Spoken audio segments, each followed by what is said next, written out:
பொதுக்கூட்டத்துக்கு வரணும்னு சொல்லி இங்கே பேசுறது பிரமுகரோ யாரும் திரைப்பட பிரமுகரோ தொலைக்காட்சி பிரமுகரோ அரசியல் பிரமுகரோ யாரும் இங்கே வரல. அதே போல் இந்த கூட்டத்துக்கு வரணும் அப்படிங்கிறதுக்காக யாருக்கும் பரிசு பொருள் கொடுத்து வாங்க அப்படின்னு நான் கூப்பிடல. மற்றவங்களுக்கு ஒரு டீ கூட வாங்கி கொடுக்கல. இதெல்லாம் எதையும் எதிர்பார்க்காமல் இந்த நிகழ்ச்சிக்கு அமர்ந்திருக்கிற பெண்களுக்கும் தோழர்களுக்கும் முதல் நன்றியை நான் தெரிவிச்சுக்கிறேன். எந்த எதிர்பார்ப்பும் இல்லாமல் ஒரு அரசியல் நிகழ்ச்சி பெரியார் அம்பேத்கர் பேருக்காகவும் இந்த அரசியலை கேட்கணுங்கிறதுக்காக இவ்வளவு நேரமா இங்க உட்கார்ந்துருக்கிற கலையாக உட்கார்ந்துருக்கிற நூற்றுக்கணக்கான மக்களுக்கு என்னுடைய முதல் நன்றியை வணக்கத்தை நான் தெரிவிச்சுக்கிறேன். நான் இங்க பேசுறதுக்கு முழு காரணமாக இருப்பது நமது நகர செயலாளர் ஐயா கௌதமன் அவர்கள் தான் முக்கிய காரணம். அவர் தான் நிகழ்ச்சி ஏற்பாடு பண்ணாரு. அப்புறம் தம்பி நிகழ்ச்சி தொகுத்து வழங்கின நம்ம கௌதம், அப்புறம் இங்கே வந்த சிறப்புகள் செய்த வந்திருக்கிற திராவிட கழகத்தோடர்கள், திராவிட முன்னேற்ற கழகத்தோடர்கள், எனது அருமை விடுதலை சிறுத்தைகள் தோழர்கள் எல்லாருக்கும் என்னுடைய நன்றி வணக்கம் தெரிவிச்சுக்கிறேன். பொம்முடி அப்படின்னா நான் சென்னையிலிருந்து வரேன். பொம்முடி அப்படின்னா எனக்கு என்ன தெரியுதுன்னா ரயில்வே ஸ்டேஷன். பொம்முடினா ரயில்வே ஸ்டேஷன் தான் எனக்கு தெரியும். அந்த வழியாக சேலம் போவோம், எந்த ஊருக்கு போவோம். பொம்முடி அப்படின்னா எல்லாருக்கும் ரயில் நிலையம் தான் தெரியும். இந்த பொம்முடியோட வளர்ச்சிக்கும் இந்த ரயில் நிலையத்துக்கும் நெருக்கமான தொடர்பு இருக்கு. இந்த ரயில் நிலையத்தை கழிச்சிட்டோம்னா பொம்முடியோட வளர்ச்சி இல்லை, பொம்முடியோட மக்கள் வாழ்க்கையில அடுத்த கட்டத்துக்கு போயிருக்க முடியாது. இந்த ரயில் நிலையங்கிறது ஒரு அறிவியல் கண்டுபிடிப்பு. ஒரு ஆன்மீகமோ கடவுளோ மதமோ சாதியோ பின்புலமோ நம்ம சாதிக்காரோ அந்த சாதிக்காரோ அந்த சாதி சங்க தலைவரோ அல்லது அதுக்கு முன்னால் அந்த கடவுளோ இந்த கடவுளோ உருவாக்குற ஒரு நிலையம் இல்லை. இன்னும் சரியா சொல்லணும்னா இது போன்ற நம்பிக்கைகளுக்கு எதிராக உருவாக்கப்பட்டு வந்ததுதான் ரயில் நிலையம். வெள்ளக்காரன் தான் வெள்ளக்காரன் கொண்டு வந்த ரயில் நிலையம் வந்ததுக்கு பிற்பாடு தான் இந்த பொம்முடி நீங்க ரெண்டா பிரிச்சுக்கலாம். ரயில் நிலையமே இல்லாத ரயிலே இல்லாத காலத்துக்கு இந்த பொம்முடிக்கும் ரயில் வந்ததுக்கு பிற்பாடு உள்ள பொம்முடிக்கும் வித்தியாசத்தை நீங்க பாத்தீங்கன்னா எவ்வளவு மாற்றங்கள் நிகழ்ந்திருக்குது அப்படின்னு நீங்க புரிஞ்சுக்க முடியும். இந்த ரயில் நிலையம் ஒரு குறியீடாக பிரிட்டிஷ்காரன் வெள்ளைக்காரன் எதற்கு ரயில் கொண்டான்னா, அவன் எதற்காக ரயில் கொண்டான்னா அவன் பயணம் அவன் போறதுக்கும் இந்த ஊர்ல இருக்கிற கனிவளங்களை இங்க இருக்குது. சேலத்துல நிறைய கனிவளங்கள் இருக்குது. ஏற்காட்டுல நல்லா திடீர்னு காத்து வருது, நல்ல மழை இருக்குது, அங்க நல்ல இயற்கை சூழல் இருக்கு. அந்த மரத்தை எல்லாம் அந்த கனிவளத்தெல்லாம் வெட்டி கூட்ஸை ஏற்றி சென்னை ஆறுபுரத்து துறைமுகத்துக்கு கொண்டு போய் அவன் ஊர் கொண்டு போறதுக்காக தான் ரயில் விட்டான் கூட்ஸ். அதுக்கப்புறம் அவன் பயணம் பண்ணுறதுக்காக விட்டான். அவன் பயணம் பண்ணுறதுக்காக விட்டதான் ரயில். ஆனால் அவனை அறியாமல் அந்த பயணத்துல நம்மளையும் ஏற்றிட்டான், ஏறவங்க ஏற்றுக்கிட்டு விட்டுட்டான். அந்த ரயில் அது மட்டும் தான் போச்சு. ஆனா அது எப்படி நம்ம வாழ்க்கையில் தலைகீழ் மாற்றத்தை ஏற்படுத்துச்சு அப்படிங்கிறது ரொம்ப முக்கியமானது. அது எப்படி ஏற்பட்டுச்சுன்னா, அதே பொம்முடியில ரயில்வே ஸ்டேஷன் வர்றதுக்கு முன்னால் பொம்முடியில் எப்படின்னா, நீ இந்த ஜாதிக்காரரு சொந்த தெருல பக்கத்து தெருவில் வரக்கூடாது, நீ அந்த ஜாதிக்கார அந்த தெருவில் போகக்கூடாது, நீ மிக பிற்படுத்தப்பட்டவன், நீ இங்க போய் படிக்க வரக்கூடாது, ஒரு கல்வி கிடையாது, நீ தாழ்த்தப்பட்டவன், வெகு தெருல எல்லாம் தமிழ் தான் பேசுவாங்க. பார்த்தா எல்லாம் ஒரே மாதிரி இருப்பாங்க. ஆனா ஒரே தமிழ் பேசுகிற பார்ப்பதற்கு ஒரே மாதிரி இருக்கிற நபர் உன்னோட நான் பெரியாரு, என்னோட நீ பெரியாரு, நீ தெருவில் வரக்கூடாது, ரோட்டில் வரக்கூடாது, அந்த ரோட்டில் வரக்கூடாதுன்னு சொல்லி ரோட்டுக்கு சொந்த ரோட்டுக்குள்ளே வரக்கூடாது, அந்த தெருவுக்குள்ளேயே வரக்கூடாதுங்கிற சிஸ்டம் இருக்கிற நேரத்தில் தான் வெள்ளக்கார என்ன பண்றான், பொம்முடியில ரயில் விடுறான். இது எப்படி இருக்குது, பொம்முடி தெருவுக்குள்ளார அந்த ஜாதிக்கார நடந்து வரக்கூடாது, என் தெருவில் வரக்கூடாது, ரோட்டில் போய்க்கூடாது, முன்னாலே வரக்கூடாதுன்னு சொன்ன ஊர்ல ரயில் விடுறான். ரயில விடுறாங்க வெள்ளக்கார, யார் வந்தாலும் ஏறிக்கலாம், பேசல டிக்கெட் எடுத்து ஏறிக்கலாம். என்ன விடுறான், ரயில் விடுறான். ரயில் பொம்முடியில நிக்குது. வெள்ளக்கார ஒருத்தர் ரயில் வந்தவங்க என்ன பண்றாங்க, இந்த தெருவுலே நடக்கக்கூடாது அப்படின்னு ஒருத்தர் சொன்னார்ல, நீ யாரு, நீ சித்த ஜாதிக்கார, இந்த தெருவில் வராது பாபா போன்னு சொன்னவர்ல, அவரு என்ன பண்ணாரு, ரயில் வந்ததை சுத்தி வரைச்சு போய் ரயில் உட்காந்துட்டு ரயில் சீட் எல்லாம் ஃபுல் ஆயிடுச்சு. ஃபுல்லானவங்க நான் தான் பெரிய ஆதிக்க ஜாதி, என் தெருவுக்கு நீ வரக்கூடாது, நான் தான் கோவில் அர்ச்சகரா இருக்கேன், நீ உள்ள வரக்கூடாதுன்னு சொன்னவங்களாம் ரயில்ல ஏற போறாங்க. போன இறங்குறீங்க என்ன ஆயிடுச்சு, ஃபுல்லாயிடுச்சு. அங்க ஒரே ஒரு இடம் காலி இருக்கு. எப்படின்னா, என் தெருவில் நீ வரக்கூடாது, நீ சித்த ஜாதிக்காரன் தள்ளி போன்னு சொன்னாங்க. அவர் உட்காந்துருக்காரு, யாரு, அந்த ஜாதிக்காரன் உட்காந்துருக்காரு. இங்க போனார்ல, நான் தான் ஆதிக்க ஜாதிக்காரரு, என் தெருவில் வரக்கூடாதுன்னு சொன்னார்ல, அவர் ரயில்ல இடம் இல்லை. இப்ப என்ன பண்றாரு, அந்த தம்பியை பார்த்து, தம்பி கொஞ்சம் அட்ஜஸ்ட் பண்ணி உட்காருங்க, கொஞ்சம் இடம் கொடுப்பா அப்படின்னு கேட்டு பக்கத்துல போய் உட்கார்றாரு. ஏன் உட்கார்ந்தாரு, ரயில் வெள்ளக்காரன் என்ன பண்ணா தெரியுமா, நீ ஐயரோ ஐயங்காரோ முதலியாரோ செட்டியாரோ வண்டியரோ பறையரோ சக்குலியரோ அந்த ஜாதி இந்த ஜாதியோ எந்த ஜாதி ஒன்றா வச்சுக்க, ரயில்ல வந்து ஒரு ஜாதியெல்லாம் தூக்கி கடாசி பெட்டியில ஏறு, இஷ்டம் இருந்தா ஏறு, இல்லைன்னா ஓடி போட்டா வெள்ளக்காரன். அவன் என்ன போச்சு, வெள்ளக்காரன் விட்டது அவன் வசதி விட்டான், அவன் விட்ட வசதியில இங்க தெருவுல ஜாதி பார்த்து சொந்த ஜாதிக்காரன் அந்த ஜாதிக்காரன் வரக்கூடாதுன்னு சொல்லும் போது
8வது கூடுதலா படிச்சிருக்கீங்க, 10வது அப்புறம் 8வது கூடுதலா படிச்சிருக்கீங்க. இதெல்லாம் எப்படி நடந்து நினைக்கிறீங்க? எப்படி நடந்தது இதெல்லாம்? இப்போ ஓரளவு நீங்க படிச்சிருக்கீங்க. ஆனா உங்க மகள் உங்க குழந்தைகள் எல்லாரும் படிக்கிறாங்கல்ல, எல்லாம் குழந்தைகள் எல்லாரும் படிக்க வைக்காதவங்க எல்லாம் யாரும் கிடையாது. எல்லாம் படிக்க வைக்கிறீங்கல்ல, எல்லாம் படிக்க வைக்கிறீங்க. நீங்க 8வது வரைக்கும் கூட படிக்கல, 10வது வரைக்கும் படிக்கிறது சிரமமா இருக்கு கடந்த காலம் வரைக்கும். இன்னைக்கு உங்க குழந்தைகளை படிக்க வைக்கணுங்கிறது கட்டாயமா இருக்குதுல்ல. இது எப்படி நடந்தது? 2000 வருஷமா நம்ம இருக்கிறோம். 2000 ஆண்டுகளா இங்க வந்து சமூகத்துல கல்வி வேலை வாய்ப்பு முற்றிலுமாக ஒருத்தர் 2 பேருக்கு இல்ல, பெண்களுக்கு மட்டும் இல்ல, ஆண்களுக்கு கிடைச்சு. அவர் பெரிய நில சுவாதாரா இருப்பார். எப்படி 500 ஏக்கர் வச்சிருப்பாரு. அவர் பெரிய பண்ணையாரா இருப்பார், பெரிய வெள்ளார கவுண்டரா இருப்பாரு. ஆனா அவர் படிக்க ஏதாவது ஜாதியில் சின்னவன், நீ ஜாதியில் சின்னவன், நீ சூத்திரன், நீ நிலம் வச்சிருக்கலாம், எல்லாம் வச்சிருக்கலாம், ஆனா உனக்கு படிக்க முடியாது, படிக்க கூடாதுன்னு. இப்போ கூட சேலமோ நாமக்கல்லோ அல்லது தர்மபுரியிலோ பெரிய லேண்ட்லார்டா இருப்பாங்க. நான் சொல்றது 50 வருஷத்துக்கு 40 வருஷத்துக்கு முன்னாடி. அவர்கிட்ட போய் பாத்தீங்கன்னா வெள்ளை வெளிப்பா ட்ரெஸ் போட்டுருப்பாரு, விட்டுக்கா இருப்பார், பண்டையா இருப்பார். அவர் குடப்பிடிக்க ஒரு ஆளு, துண்டு ஒரு ஆளு, வெள்ள வேட்டி, அவர் போனாருன்னா அப்படி வரும். அப்படி ஒரு பெரிய ஆளு. அவருக்கு லேண்ட் காட்டுனீங்கன்னா பெரிய பண்டையாரா இருப்பாரு. அவர் லேண்ட் விவசாய நிலம் எங்க காமிச்சாருன்னா என்ன பண்ணுவாருன்னா, உங்க நிலம் எதுன்னா அதோ அவ்வளோ தூரம் கண்கட்டாத தூரம் வரைக்கும் அவரோட இந்த பக்கம் அதோ இதோடலாம் வராது. அவ்வளோ தூரம் லேண்டு, அவ்வளோ பெரிய லேண்டு இருக்குது. வெள்ளக்காரன் வந்தா அதோ இல்ல, அப்பெல்லாம் டாக்குமெண்ட் எல்லாம் கிடையாது, அப்படியே லேண்ட் இருக்கும், அவங்க வந்து வச்சுப்பாங்க. அவ்வளோ பெரிய லேண்டு. வெள்ளக்காரன் வந்தா அதோ அப்படின்னு காமிச்சாரு. உங்க லேண்ட் என்ன பண்ணையார் சொன்னார், அதோ பார்க்கலாம் அங்க ஒரு மரம், அது தாண்டி அது வரைக்கும் எங்களோட அப்படிதான் லிஸ்ட் போட்டு வச்சிருப்பாங்க. வெள்ளக்காரன் தான் அதோட சொல்லக்கூடாது. என்ன பண்ணா அவன் தான் ரிஜிஸ்ட்ரேஷன் பண்றான், டாக்குமெண்ட் பண்றான். டாக்குமெண்ட் என்ன பண்ணா டாக்குமெண்ட் பண்றதுக்கு என்ன பண்ணா கையெழுத்து போட்டு பதிவு பண்ணணும். யாராவது நிலம் வச்சிருக்கிறீங்களோ கொண்டு அதை ரிஜிஸ்டர் பண்ணணும். அவன் தான் நிலத்தை அளக்குறான், அதுக்குள்ள அளக்கிறது கிடையாது.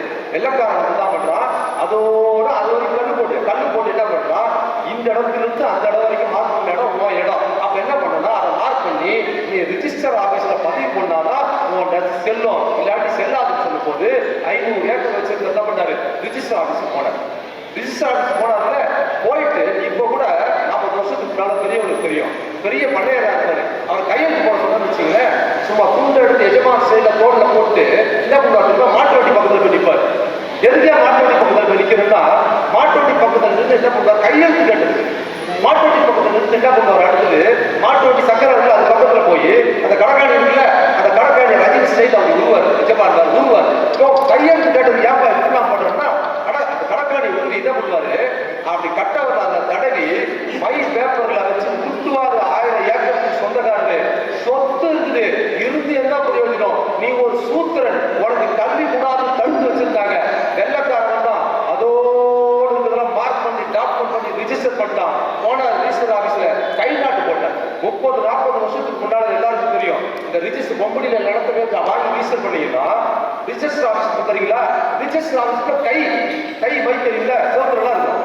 சோதரெல்லாம் எப்படி என்ன ஏழப்பாடு கூடியா இருக்கிற மிக பிற்படுத்தப்பட்ட தாழ்த்தப்பட்ட மக்களாகவே ரிஜிஸ்டர் பண்ணிருப்பாங்க. யார் பண்ணிருப்பான், நிலவுடன் 500 ஏக்கர் வச்சு தான் பதிப்பாரு. அப்ப அவரே கை நாட்டை வச்சு சோத்து தடைன்னு வந்துருவார். அப்படிதான் இருந்துருக்கோம். வெள்ளக்காரன் என்ன பண்ணா அதோன்னு சொன்னாங்க.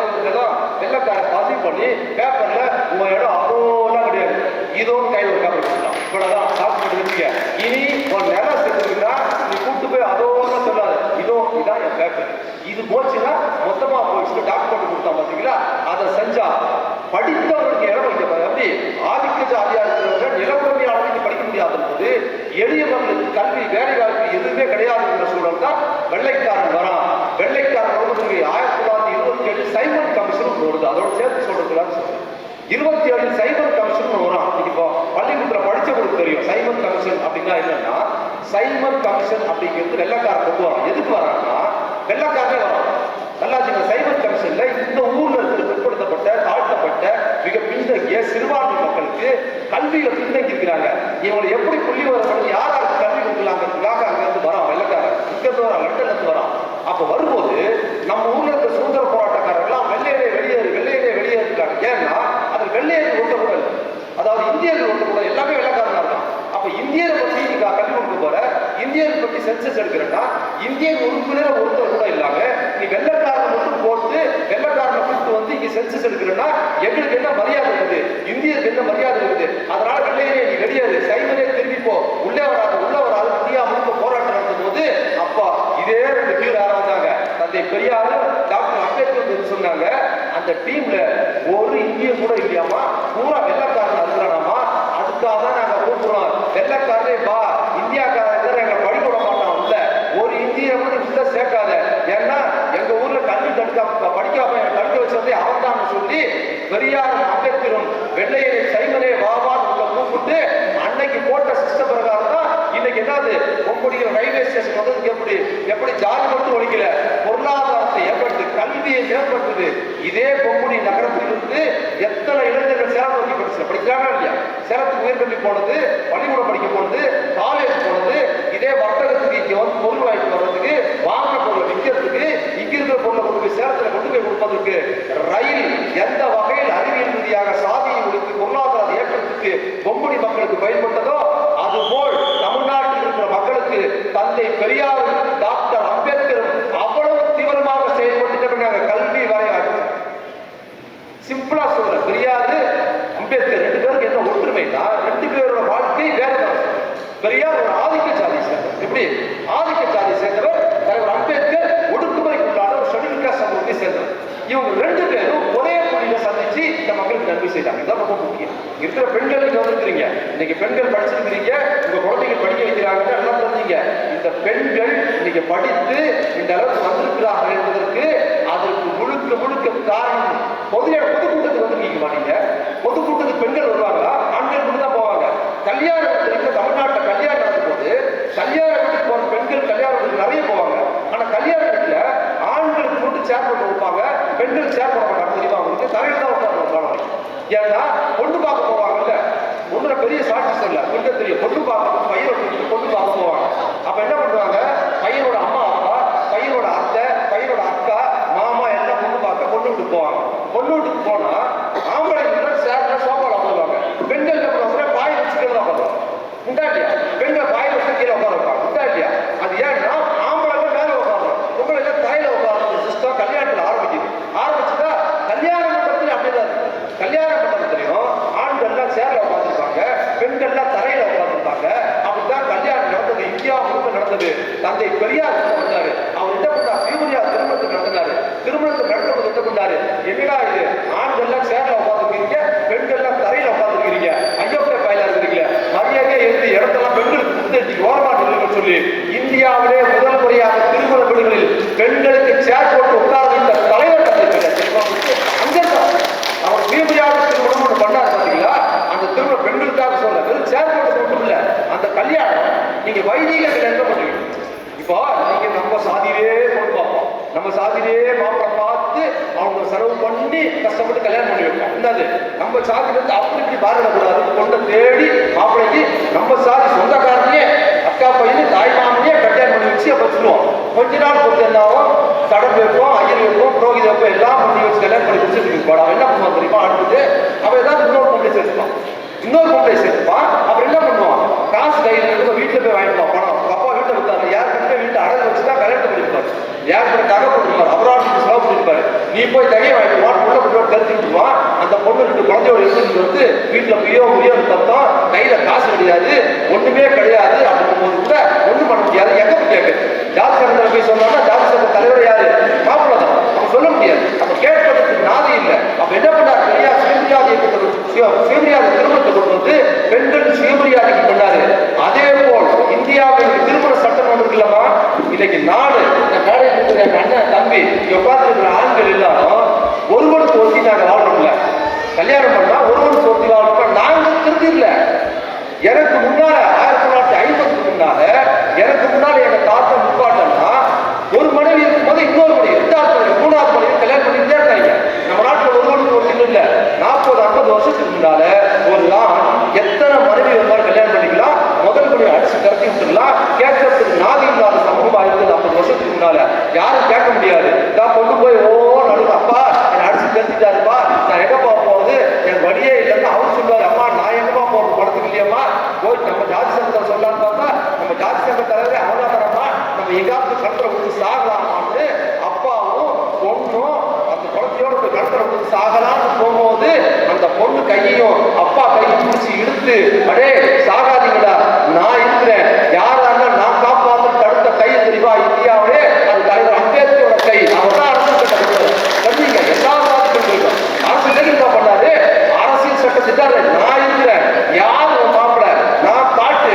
எவ்வளவு பெரிய அப்பா டக்கரா இருந்தாலும் முதல் மனைவி உயிரோடு இருக்கும்போது இரண்டாவதாக ஒரு பெண்ணோடு அவன் சேர்ந்து வாழ்கிறான்னு இருந்தா அவன் இந்த நாட்டின் எவ்வளவு பெரிய பிரதமர் பதவியிலே இருந்தாலும் கூட நீ ஒரு பெட்டி போலீஸ் ஸ்டேஷன்ல முடியுமா உள்ளத்துக்கு வச்சு கால் வைக்கிறேன்னு சொல்லி இந்த பெண்களை ஆதிக்க ஐயர் பெண்கள் இருந்து ஒடுக்குமுறை பெண்கள் வரை இன்னைக்கு சுயமரியாதையோட வாழ்ந்தாங்கன்னா நம்ம குடும்பத்து ஆண்களால் அல்ல, அது தலைவர் அம்பேத்கர் கொண்டு வந்த சட்டத்தினால். யாருக்கு இன்னைக்கு இருக்கிற பெண்கள் பாதுகாப்பா இருக்கிறோம்? நம்ம குழந்தைகள் இன்னைக்கு என் மனைவி என்னோட பாதுகாப்பா இருக்கிறதுக்கு, என் அம்மா என் அப்பாவோட பாதுகாப்பா இருக்கிறதுக்கு, இன்னைக்கு என்னோட மருமகள் என் பையன் கிட்ட பாதுகாப்பா இருக்கிறதுக்கு, இன்னொரு என் மகள்கள் இன்னைக்கு என்னோட மாப்பிள்ளை கிட்ட பாதுகாப்பா இருக்கிறதுக்கு காரணம் என்னன்னா அது தலைவர் அம்பேத்கருடைய சட்டத்தின் காரணமாக தான் தெரிஞ்சு வச்சுக்க. அதை கொடுத்த ரைட்ஸ் அது மட்டும் கொடுக்குற தலைவர் அம்பேத்கர் என்ன பண்ணாரு? எவனா இருந்தாலும் இன்னொருத்தர் சேர்த்து வச்சுக்கிட்டா உள்ளத்துக்கு வச்சுக்கிட்டாங்க. அந்த காலத்துலலாம் இது முதல் சம்சாரத்து பையன், இது ரெண்டாவது சம்சாரத்து பொண்ணு, இது மூணாவது எங்க அப்பா அந்த ஊர்ல இருக்கும்போது ஒரு கல்யாணம் பண்ணிக்கிறாரு, அதுக்கு ஒரு குழந்தை அப்படிலாம் சொல்லுவாங்க. இந்த 50 வருஷத்துக்கு தலைவர் அம்பேத்கர் சட்டம் வந்ததுக்கு பிற்பாடு இந்த முதல் தாரம் இருக்கும்போது இரண்டாவது தாரம் மூணாவது தாரம் இந்த திருமணத்தை தடை செய்து இதை என்ன பண்ணிருக்காரு? உரிமை. அதே சமயத்தில் புருஷனை கல்யாணம் பண்ணிக்கிட்டியா, அவன் புருஷன் வந்து அடிக்கிறான். பொண்ணு வேலைக்கு போறதுல வெட்டிக்கு போறதுல நீ எங்கேயோ போய் கூலி வேலைக்கு சம்பாதிச்சு குழந்தைகளை காப்பாத்துற, அந்த காசை வந்து கொடுத்துட்டான். அவனால வாழ முடியல, ரொம்ப சிரமமா இருக்குதுன்னு சொன்னா என்ன பண்றாரு அம்பேத்கர்? தான் கட்டிய கணவன் தன்னை துன்புறுத்துறான், தன்னை அடிக்கிறான், தன் வாழ்க்கைக்கு உதவலன்னு சொன்னா அந்த கமராடியை தூக்கி கடாசிட்டு டைவர்ஸ் வாங்குறதுக்கான உரிமையை கொடுத்ததுக்கு தலைவர் அம்பேத்கர் தான் கொடுத்தாரு. தெரிஞ்சுக்க, என்னோட மகள், என் தாய், என் தங்கை, நம் சகோதரிகள் நம் மாப்பிள்ளை கிட்ட இருந்து நம்ம சமூகத்தை ஆட்களுக்கு பாதுகாப்பா இருக்கிறது அம்பேத்கருக்கு சட்டம் கேட்காரு. அது மட்டும் கொடுக்கல, அதுக்கப்புறம் என்ன பண்ண தெரியுமா? அப்படி அவங்க டைவர்ஸ் போட்டு அம்மா விட்டு அவங்க போயிடுவான். எப்படி போவ? நீ கல்யாணம் பண்ணி ஒரு நாள் வாழ்ந்துருக்க, டைவர்ஸ் போட்டு அப்படியே போக கூடாது. டைவர்ஸ் பண்ணா நீ வாழ கூட ஜீவனாம்சமாக அந்த பெண்ணுக்கு ஒரு தொகையை நீ கொடுத்தே ஆகின்ற மகனே சட்டை கொடுத்து டைவர்ஸ்க்கு பிற்பாடு அந்த பெண்ணுக்கு காலம் கூட ஜீவனாம்சம் வாங்கி கொடுத்தது யார் வாங்கி கொடுத்தாரு? தலைவர் அம்பேத்கர் வாங்கி. இன்னைக்கு பெண்கள் நீங்க படிச்சிருக்கீங்க, கல்வி, வேலை வாய்ப்பு, இடஒதுக்கீடு எல்லாவற்றையும் நம்ம திமுக கூட தம்பி அவைத்தலைவர் ஒருத்தர் இருக்காரு, அவர் செல்வம் அவைத்தலைவர், திமுக அவைத்தலைவராக இருக்கிறாரு. அவர் வந்து அவங்க ஊர்ல திமுக அவர் மட்டும்தான், ஒவ்வொரு முறையும் அவர் திமுகவில் நிற்பாரு.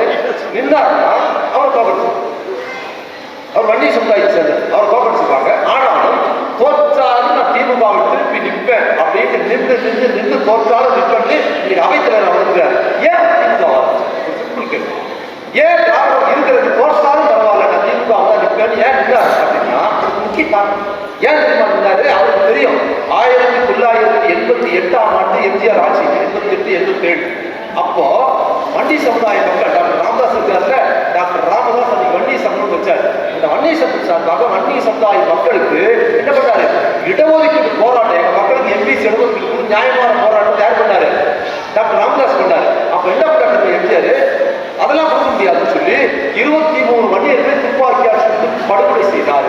படுகொலை செய்தார். அதோட போராட்டம், அதோட எம்ஜிஆர் இருந்தாரு. அடுத்த எலெக்ஷன் வந்துச்சு. இப்ப திமுக ஆட்சி வந்து கலைஞர் ஆட்சி வந்துட்டார். கலைஞர் ஆட்சியில யாருமே கோரிக்கையை வைக்கல. யாரு? ராமதாஸ் போட்டோ வைக்கல, போயிட்டாரு. யாருமே வன்னிய சங்க போராட்டம் எதுவும் கோரிக்கை கூட வைக்கல. கலைஞரே வந்தார், அதிகாரிகளை கூப்பிட்டாரு. ஏப்பா இந்த வன்னிய சங்கத்துக்காக ராமதாஸ் போராட்டம் ஃபைல் எடுத்துக்கலாம். அந்த ஃபைல் எடுத்துட்டு மிரட்டி பார்த்தா உண்மையா அநியாயம், நியாயமானயா போராடிருக்காங்க. அவங்களுக்குரிய ரைட்ஸ் தானே கேட்டிருக்காங்க, கரெக்டு தானே. பொருளாதாரத்தை, கல்வி ரீதி, சமூக ரீதி வண்டி பின்தங்கி இருக்கிறாங்க. அதுக்கு தான் அநியாயம் துப்பாக்கில சொல்றீங்க, அநியாயமா இருக்குன்னு சொல்லி யாரும் கோரிக்கை வைக்கல, யாரும் போராடல. எம்ஜிஆர் துப்பாக்கி நடத்தினாரு. கலைஞர் ஆட்சிக்கு வந்த உடனே 89 என்ன பண்ணாரு? வன்னியரை உள்ள கொண்டாந்து எம்பிசி இடஒதுக்கீட்டை கொடுத்தது தலைவர் கலைஞர் தான் கொடுத்தாரு. வேற யாரும் கொடுக்கல. கலைஞர் அன்னைக்கு எம்பிசி இடஒதுக்கீடு வன்னியருக்கு கொடுத்தாரு. அவர் கொடுத்த பிறகு என்னாச்சு? இன்னைக்கு வன்னியர்கள் கல்வியை பின்தங்கி இந்த வன்னியர்கள் படிக்க ஆரம்பிச்சாங்க, அரசு உத்தியோகத்துக்கு போயிருக்கிறாங்க, எவ்வளவோ சிறப்பு சொல்லியிருக்காங்க. அப்ப கூட என்ன பண்ணிட்டாங்க? நாங்க மட்டும்தான் போராட்டம் நடத்துறோம், இவர் வந்து தேவையில்லாம மீனவரை சேர்த்துட்டாரு, கண்டனை சேர்த்துட்டாருன்னு சொன்னாங்க. கலைஞர் ரொம்ப வன்னியர் மட்டும் கொடுத்துருந்தான்னு வச்சுங்க, அந்த வன்னியர் ஒரு இருக்கு. ஏன்னா வன்னியர் மாதிரி பின்னங்கி சாதிகள் இருக்காங்க. வன்னியர் எப்படி இருக்கிறாங்களோ அதுபோல் மீனவர்கள் கல்வி பொருளாதாரத்தை பின்னங்கி இருக்காங்க. அவங்க தவிர்த்துட்டு வன்னியர் கொடுத்தா மீனவர் கேஸ் போட்டாலே போடும். அப்ப மீனவர் எப்படி இருக்கிறாங்களோ அதிலே தென் மாவட்டம் கள்ளர் சமுதாய மக்கள் பின்னங்கி இருக்காங்க. அப்ப அவங்களுக்கு கொடுத்தா என்ன ஆகும்? அவங்க கேஸ் போட்டாங்கன்னா வன்னியர்களுக்கு போயிடும். அதே மாதிரி நீ ஊர்ல இருந்து வந்திருப்பீங்க, கிராம வாழ்க்கை தெரியும். கிராம வாழ்க்கை இருக்கிறவங்க வன்னியர் ரொம்ப கருதாம் இல்ல, வறுமை இருப்பாரு, விவசாய கூலியா இருப்பாங்க பரவாயில்ல, அவங்க வீட்டுல சாப்பாடு கூட பெருசா இருக்காது. அதே மாதிரி அவங்க வீட்டுல வந்து பெரிய துணி, புது துணி கூட ஒண்ணு இருக்காது. ஆனா புது பழைய அழுக்கு துணி, கிழிச்சு போன துணி தான் இருக்கும். அந்த துணியை துவச்சு கொடுக்கறதுக்கு ஒரு ஆள் இருக்கு, ஒரு சாதி இருக்காது. கிழிச்சு போன துணி வச்சிருப்பார் வண்டியர், அந்த துணியை துவைச்சு கொடுப்பதற்கு அங்க ஒரு சாதி வந்தா இருக்காரு. அவர் என்ன பண்ணுவாரு, வறுமை இருக்கிற வண்டியர் வீட்டுல போய் அவரு அழுக்கு துணியை வாங்கி அதை துவச்சு கொடுத்து அந்த ஏழையா இருக்கிற வண்டியர் என்ன சாப்பாடு கொடுக்குறாரோ அதை வாங்கி சாப்பிடுவார். அப்போ வன்னியர் எம்பிசி ஆகிட்டு அவர்கிட்ட வேலை பார்க்குற வண்டார் எம்பிசியா இருந்த நியாயப்பாடுமா கிடையாது. அதே போல் நாவில இருப்பாங்க, வன்னியருக்கு முடிவெட்டுறது சவரை பண்றதுன்னு ஒரே ஒரு குடும்பம் தான் இருக்கும். அந்த குடும்பம் வன்னியருக்கு கீழே அவங்களுக்கு வேலை பார்த்து அவங்களுக்கு கொண்டு சாப்பிட குடும்பம். அப்போ வன்னியரே எம்பிசி, வன்னியருக்கு கொடுத்த எம்பிசி பாவம் தான். அவர்களுக்கு கீழே வறுமையில் இருக்கிற வன்னியருக்கு கீழே ஒருத்தர் வேலை பார்க்கறாருன்னா அவங்க ரொம்ப உயரம் இல்லையா? அப்ப அவங்க ஊருக்கு ஒரு குடும்பம் கூட கிடையாது, அவங்க சார்பா போராட்டத்துக்கு எண்ணிக்கை கிடையாதுன்னு சொல்லும் போதுதான் என்ன போனார் தலைவர் கலைஞர், பேச வாயற்ற உண்மைகளின் போடாக இருக்கிற ஒப்பற்ற தலைவராக கலைஞர் வன்னியரையும் என்ன பண்ணார், வன்னியர் எம்பிசி கொடுத்தது மாதிரி அவங்க கீழே இருக்கிற நாவிதர்கள் வண்ணார் கொடுத்து ஒரு பேக்கேஜ் கொடுத்தாரு. அந்த பேக்கேஜ் ஃபுல்லான பாத்தீங்களா, அதை கொடுத்ததுனால தான் இடஒதுக்கீடு ஸ்ட்ராங்கா நிற்குது. வெறும் வன்னியர் போட்டு இடஒதுக்கீடு கொடுத்துருந்தான்னு வச்சுங்க புரிஞ்சுக்கோம். போன சட்டமன்ற தேர்தலில் இதே அன்புமணியும் எடப்பாடி பழனிசாமி ஒரு வண்டி இடஒதுக்கீடு போட்டாங்கன்னா வன்னியர் போட்டு 10 போட்டாங்களா இல்லையா? 10 நாள் பண்ணிக்கல, போட்டு தூக்கி போட்டுச்சு. ஒரே ஒரு போஸ்ட் கார்டு போட்டாரு, வேற சமூகத்தை சேர்ந்தது. எங்களை புறக்கணிச்சுட்டு நல்ல சமுதாயத்து மக்களை புறக்கணிச்சுட்டு கொடுத்த முறை இல்லைன்னா தூக்கி கடாசிட்டாங்க. 10.5% வன்னியர் கொண்டு எலெக்ஷன் நேரத்தில் அன்புமணியும் எடப்பாடி போட்டு நாடகம் போட்டு வாங்கினாங்க. 10 நாள் கூட நீடிக்கல. ஆனால் தலைவர் கலைஞர் கொடுத்த வன்னியர் இடஒதுக்கீடு இத்தனை 89 கொடுத்தாரு. அது சுப்ரீம் கோர்ட்ல கடவுளே வந்தாலும் அகற்ற முடியாத அளவுக்கு மாற்றிருக்காங்க. அந்த தலைவர் கலைஞர் கொடுத்த வன்னியர் இடஒதுக்கீட்டின் காரணமாகத்தான் கல்வி, வேலை வாய்ப்பு வன்னி சமுதாயம் படித்திருக்கிற அந்த உணர்வின் காரணமாக தான் அவைத்தலைவர் என்ன பண்றாரு, நான் தோத்தாலும் திமுக நிற்பேன், ஏன்னா இன்னைக்கு வன்னியரா நான் நிற்கிறேன், கல்வியை கொடுப்பதுக்குன்னா அதற்கு காரணம் தலைவர் கலைஞர் ஒருவர் தான் நின்றாரு. அதான் பாத்தீங்கன்னா அது அதை குறித்து அரசியல் இல்லையா? எப்படி செல்வம் இன்னைக்கு யாராவது புதுசா வராங்க, என்ன சொல்றாங்க, தீய சக்தி. இங்க ஒருத்தர் சொல்ற பேசும்போது சொல்றாரு தீய சக்தின்னு ஒரு நடிகர். அதாவது நடிகர் நல்லவனா இருந்தா நம்ம ஆதரிக்கலாம், யாரும் தப்பு ஒன்றும் இல்லை. இந்த ஒரு செய்தி சொல்லி கொடுத்துருக்கேன், தீய சக்தி அப்படிங்கிறது. அதாவது அந்த தீய சக்தி, அந்த ஒத்துக்காத தீய சக்தி சொல்றோம், மக்களுக்கு தெரியும் இல்லை. அந்த தீய சக்தி இப்படி இவ்வளவு சிறப்புகளை பண்றது கொரோனா வந்துருமா? ஒரு விஷயத்த சொல்றோம், கொரோனா காலத்துக்கு தெரியல. முதல் கொரோனா வந்த போது ஊரே அல்ல குழப்பம். அன்னைக்கு திமுக ஆட்சி கிடையாது. அன்னைக்கு திமுக விடுதலை சிறுத்தைகள் திமுக யாருமே ஆட்சி அதிகாரத்தை எப்படியோ பவர்ல இல்லவே இல்லை. எடப்பாடி பழனிசாமி தான் இருந்தார். எடப்பாடி பழனிசாமி மக்களை கவனிக்கவே என்ன பண்ணார், கை விட்டார். மக்கள் கொரோனாவோட எங்க போக முடியல, அங்க போக முடியல, எங்க போல அல்லாடுறாங்க. கையில காசு இல்லை, லாக்டவுன், வேலைக்கு போக முடியல, கூலி வேலைக்கு போனதான் சாப்பாடு எதுவும் இல்லாம மக்கள் அந்த பக்கம் திக்குமுக்காடும் போது எதிர்கட்சியா இருக்கிற ஸ்டாலின் முதலமைச்சர் அவர் பார்த்தார், என்னப்பா இது எடப்பாடி பழனிசாமி மக்கள் இவ்வளவு கஷ்டப்படுறாங்களே, ஏதாவது உதவி பண்ண எதுவும் பண்ணல. அப்போ ஆளுங்கட்சியா இருக்கிற எடப்பாடி அதிமுக எதுவும் பண்ணலங்கிறதுக்காக வேடிக்கை பார்த்து நான் சும்மா இருக்க முடியாதுன்னு எதிர்கட்சியான திமுக காரர்கள் ஒவ்வொரு வீட்டிலையும் பாதிக்கப்பட்ட வீட்டுல போய் தங்களால் முடிஞ்ச நிதியை, பணத்தை, பொருளை என்ன பண்ணாங்க, வீடு விடா போய் கொரோனா காலத்தில் ஒவ்வொரு விடா திமுக காரர்கள் இருந்தாங்க. கொரோனா காலத்தில் நிவாரண உதவி கொடுத்ததற்காகவே வீரந்தா சட்டமன்ற உறுப்பினர் சென்னையில் மக்களவை இருந்தாரு. இவங்கெல்லாம் ஒரு போது இன்னைக்கு திமுக தன் உயிரை பணையை வைத்து ஒவ்வொரு விட எதிர்கட்சியா இருக்கும் கொரோனா நிவாரணத்தை திமுக வீட்டுல கொடுத்தா இன்னைக்கு திமுக தீய சக்தின்னு சொல்றாரு ஒரு நடிகர். அவர் என்ன பண்றாரு, கொரோனா காலத்தில் தம் பக்கத்து தெருவில் இருக்கிற மக்களுக்கு ஒரு கிளாஸ் தண்ணி கொடுப்பாரு அவரு. அது கூட பிரச்சனை இல்லை. அதை விட கொடூரமான நடப்பட்ட நடிகர் தெரியுமா என்ன பண்றாரு, இந்த மக்கள் அவலப்படும் போது லாக்டவுன் எங்கேயும் கிடையாது போது அவரோட மாஸ்டர் ஒரு படம் வந்து, மாஸ்டர் தான் அவரோட படம் ஒன்று வந்து, அந்த மாஸ்டர் படம் வந்து எடப்பாடி பழனிசாமி கவர்மெண்ட் கேட்கிறாரு, படம் ரிலீஸ் ஆகும் போது ஓடிடில வர மாட்டேன், நீ தியேட்டர்ல அனுமதி கொடு, தியேட்டர்ல மக்கள் எங்கேயும் கல்யாணத்துக்கு போக முடியாதுப்பா, செத்து போன சாவுக்கு போக முடியாது. அப்படி இருக்கும்போது இந்த நடிகர் தீய சக்தி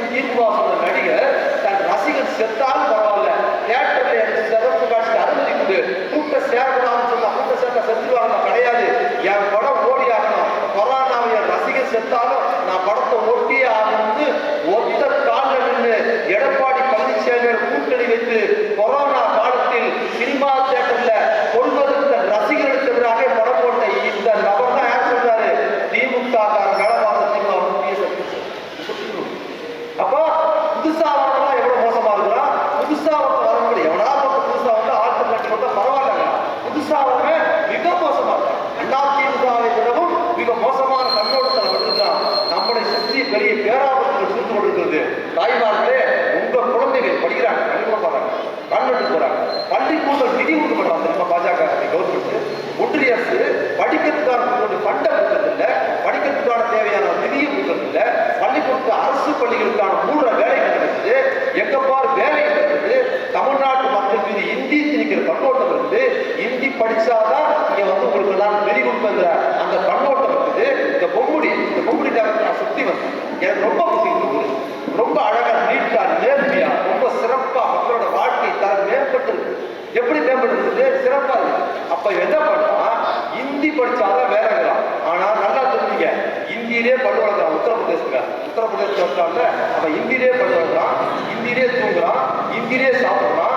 இந்தி மட்டுமே தெரிந்த உத்தரப்பிரதேசக்காரன் ஒரு வேற சோற்றுக்கு பஞ்சம் படிப்பதற்கு எந்த ஊருக்கு போறான்? நம்ம பொம்மடிக்கு வராமா?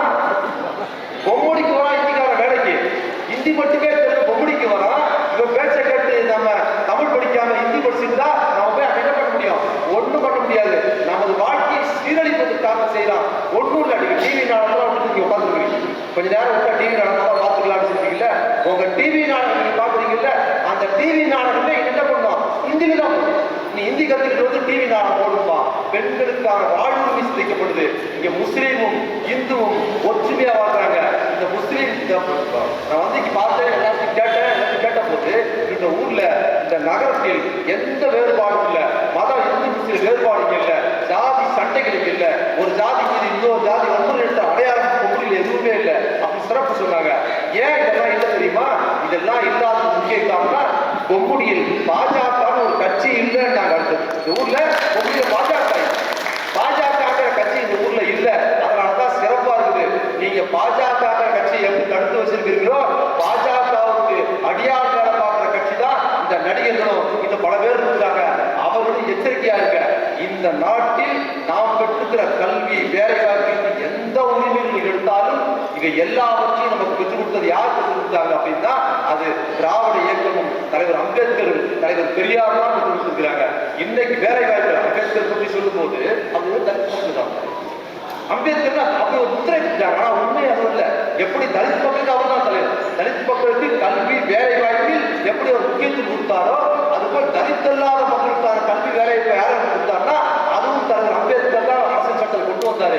அதை மோடி அரசு வச்சு அன்னைக்கு இருந்த காங்கிரஸ் அரசு நடைமுறைப்படுத்தல. என்ன பண்ணாரு? அதற்காக நாட்டில் பிற்படுத்தப்பட்டுள்ள இடஒதுக்கீட்டை அரசியல் சட்டம் கொண்டு வந்தார். தெரியுமா? பிற்படுத்தப்பட்ட மக்களுக்கான இடஒதுக்கீட்டை அரசியல் சட்டத்தில் தலைவர் அம்பேத்கர் கொண்டு வந்த போது அதை விடப்பட்ட அரசு அப்போ தன் ராஜினாமா என்ன பண்றாரு? தன்னோட அமைச்சர் பதவியை ராஜினாமா பண்றாரு தலைவர் அம்பேத்கர்.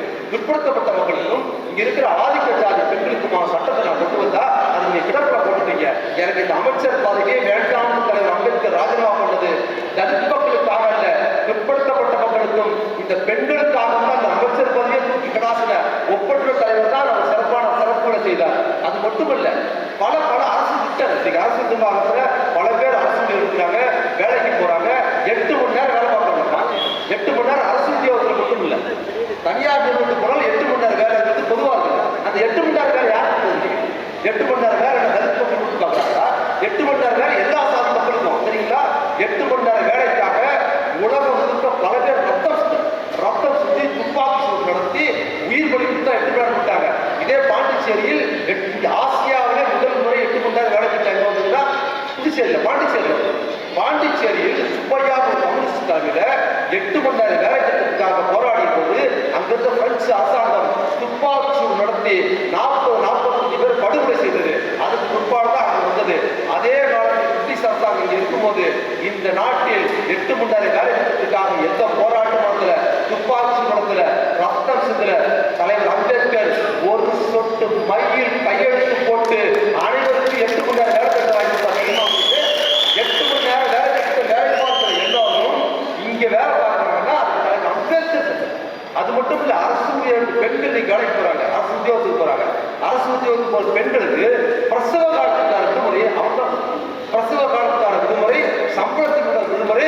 நீங்க ஒரு ஐயரம்மா போய் ஐயக்கார ஐயம்மா பேங்க்ல வேலை பார்க்குறாங்க, கலெக்டர் ஆஃபீஸ்ல வேலை பார்க்குறாங்க ஐயரம்மா, அவங்களுக்கு பிரசவ கல்யாணம் ஆயிடுச்சு, அவங்களுக்கு பிரசவ காலம்னா பிரசவ காலத்துல ஐயரம்மாவுக்கு லீவ் கொடுத்து சம்பளம் கொடுத்து நீ எவ்வளவு நாள் நல்லா போட்டு 1 வருஷம் வரைக்கும் இருந்து வளர்த்துட்டு வா, அது வரைக்கும் ஒரு சம்பளத்தை கொடுத்தே ஆகணும் வாங்கி கொடுத்தது காஞ்சி சங்கராச்சாரியல்ல தலைவர் அம்பேத்கர் தான் சொல்லுவாங்க. அப்ப எப்படி? அப்ப தலைவர் அம்பேத்கர் வந்து தாழ்த்தப்பட்ட மக்களுக்கான தலைவரா? அவங்களுக்கு அதுக்குள்ள இன்னைக்கு கோட்ரஸ் சிஸ்டம் ஒன்று இருக்கலாமா? நம்ம ஊர்ல ஊர் வேறு சேரி தெரியல, ஒரே மாதிரி இருக்கும். நகரத்தில் பொம்புடி நேரத்துக்கு வந்துட்டு கிராமத்துக்கு போனோம்னா ஒரு தாழ்த்தப்பட்டவர் ஒரு பிற்படுத்தப்பட்டவர் நட்பா இருப்பாங்க, ஒன்னா பழகுவாங்க, ஹோட்டல்ல ஒன்னா சாப்பிடுவாங்க, ஒன்னா டீ குடிப்பாங்க, மாமா மச்சான் போவாங்க, சினிமா போவாங்க, சரக்கு அடிப்பாங்க, எல்லாம் ஜாலியா இருக்கும். 2 பேரும் ஒன்னா கிளம்பி பைக்ல ஏறி ஊருக்கு போனாங்கன்னா ஒருத்தர் என்ன பண்ணுவாரு, ஊருக்குள்ள போவாரு, இவர் 2 பேரும் ஊருக்கு வெளியே சேடி கொடுத்த சித்தம் அப்படியே இப்படிதான் இருக்கு அமைப்பு முறை. அதே மாதிரி வெள்ளக்காரன் வந்து வேலை வாய்ப்பு போடுறது, அரசு உத்தியோகம் போடுறது, பல்வேறு விஷயங்கள் வந்து வந்த போதும் என்னாச்சு, ஆர்த்தடாக்ஸ் கோட்ரஸ் கொண்டாந்தாங்க. அந்த கோட்ரஸ்ல யாரு தெரியுமா? பார்ப்பனரா இருக்கிற ஐயக்கார் மட்டும் ஆர்த்தடாக்ஸ், அவங்க மட்டும் ஒரு கோட்ரஸ், அவங்க மட்டும் வெஜிடேரியன் வச்சுட்டு பரவாயில்ல. அப்படி இல்லை, ஐயருக்கு மட்டும் பிராமின்ஸ் பார்ப்பனர்களுக்கு மட்டும் ஒரு தனி கோட்ரஸ், மற்ற ஜாதிகாரர்களுக்கு வேற இடம் அப்படின்னு சிஸ்டத்தை தான் இங்க இருக்கிறவங்க வச்சிருந்தாங்க. அன்னைக்கு தலைவர் அம்பேத்கர் ஒரே கையெழுத்துல போட்டார். ஒரு கம்பெனியில, ஒரு ஃபேக்டரியில, கலெக்டர் ஆபீஸ்ல வேலை பார்க்கறாங்கன்னா அவர் தாசில்தாரு குமஸ்தா அப்படின்னு அந்த ரேங்க் பிரகாரம் தான் பார்க்கணுமே தவிர அவங்கள ஜாதி பிரகாரமா பார்க்க கூடாது. கலெக்டரா இருக்கிறவரும் தாசில்தார் குமாஸ்தா இருக்கிறாரு, டெக்னீஷியனா இருக்கிறாங்க, ஒருத்தரா இருக்குன்னா அவங்க கோட்ரஸில் அவங்க மட்டும்தான் இருக்கணும்னு சொல்லி இந்த ஜாதி ரீதியான கோட்ரஸை தள்ளுபடி பண்ணி வேலை செய்த தொழிலாளர்களுக்கும் அதிகாரிகளுக்கும் ஒரே மாதிரி குடியிருப்பு தான் வர வேண்டும் என்று தங்கள் கையெழுத்தால் போட்டு இன்னைக்கு இந்தியா முழுக்க கோட்ரஸ் சிஸ்டம் வந்து அப்பார்ட்மெண்ட் வீட்டுல எதிர் வீட்டுல ஐயர்ந்தாங்கன்னா இந்த பக்கம் அருந்ததியர் வந்து உட்கார்ந்து இருக்காங்க. அதற்கு காரணம் தலைவர் அம்பேத்கர் அன்னைக்கு போட்ட கையெழுத்து. பல்வேறு விஷயங்கள் அடங்கி போனோம். அதுபோல் தந்தை பெரியார் இன்னொரு இல்லை, தந்தை பெரியார் போராட்டம். இன்னைக்கு நான் இங்க பேசுறேன், இன்னைக்கு பெண்களுக்கு உட்கார்ந்து இருக்கிறீங்க, இன்னைக்கு இவ்வளவு கல்வி கிடைச்சிருக்குன்னா தலைவர் பெரியார் பற்றிய போராட்டம். தலைவர் பெரியார் சாதாரண குலக்கல்வி தொற்று நான் சொல்லி முடிச்சுக்கிறேன். 1956 தலைவர் பெரியார் ராஜாஜி, 1952 ராஜாஜி முதலமைச்சர், ராஜாஜி முதலமைச்சர் இருந்தார். அவர் சேலம் பக்கம் தான் ஒரு ஊர், தர்மபுரியில தர்மபுரி பக்கம் தான் அவர் ராஜாஜி ஊர். என்ன ஊரு? புறப்பள்ளி தான் அவர் ஊர். 52 அவர் தான் முதலமைச்சர். அவர் என்ன பண்ணார் தெரியுமா? வந்து ஆட்சி பண்றவங்க என்ன பண்ணார் தெரியுங்களா? நீதி கட்சியில் ஆட்சியை திறந்த 5500 பள்ளிக்கூடம் கூட்டார், ஆரம்ப பள்ளிக்கூடம் கூட்டாருமா. தெரிஞ்சுங்க, நீங்க கல்வி வந்திருக்குதுன்னா நம்மளால மட்டும் இல்லை, அதுக்கு பின்னால் எவ்வளவு தியாகம் தெரிஞ்சுங்க. பள்ளிக்கூடத்தை மூடிட்டு என்ன பண்ணார் தெரியுமா? பள்ளிக்கூடத்தை மூடிட்டு என்ன பண்ணாரு? இப்போ பொம்புடி இருக்குது, பொம்புடியில ஒரு பொம்புடி இருக்குது, பொம்புடி பக்கத்துல ஒரு 5 கிலோமீட்டர் இன்னொரு ஆரம்ப பள்ளிக்கூடம் இருக்குது. இப்ப பொம்புடியில் இருக்கிற பள்ளிக்கூடத்தை ஆரம்ப பள்ளிக்கூடம் 5வது பள்ளிக்கூடம் மூட்டாங்க, வேற பள்ளிக்கூடம் கிடையாது. மூடிட்டாச்சுன்னா இங்க நம்ம குழந்தை அடிச்சிருக்கோம்ல, அவங்க எங்க போய் படிப்பாங்க? 10 கிலோமீட்டர் அந்த பக்கம் போகணும். 10 கிலோமீட்டர் போன 1வது 5வது 10 கிலோமீட்டர் நடக்க முடியும். அந்த காலத்துல பஸ் வசதி கிடையாது. அப்ப என்ன பண்ணுவோம்? பள்ளிக்கூடத்தை நிறுத்திடும். அதனாலதான் என்ன பண்ணார் ராஜாஜி, பல பள்ளிக்கூடம் கொடுத்து 10 கிலோமீட்டர் இடைவெளியில் ஒரு பள்ளிக்கூடத்தை வச்சு இவனை எவனும் படிக்கக்கூடாது, தாழ்த்தப்பட்டவன், பிற்படுத்தப்பட்ட, மிக பிற்படுத்தப்பட்டவன் முஸ்லீம் எவனும் படிக்கக்கூடாது, பள்ளிக்கூடத்தை மூடிட்டாரா? அதோட விட்டாரு. மூடிட்டு இன்னொரு பண்ணாரு, பள்ளிக்கூடம் நேரத்தை என்ன பண்ணாரு? பள்ளிக்கூடம் நேரம் இனி பாதி நேரம் தான், காலையில கொஞ்ச நேரம் தான் பள்ளிக்கூடம், மீதி நேரம் அப்பா எந்த வேலை பார்க்கிறாரோ அந்த வேலைக்கு போய் துணை போயிடும். அப்பா எந்த வேலை பார்க்க உழைக்கணும், யாருக்கும் தெரியல. பள்ளிக்கூடம் பாதித்தானே, நம்மளால பள்ளிக்கூடம் போகவே முடியாது. இல்லை, பள்ளிக்கூடம் போகிறது நம்மளால முடியாது. பரவாயில்ல, பள்ளிக்கூடம் போகாட்டி கூட பையன் நம்ம வீட்டிலே வேலை இருப்பான்.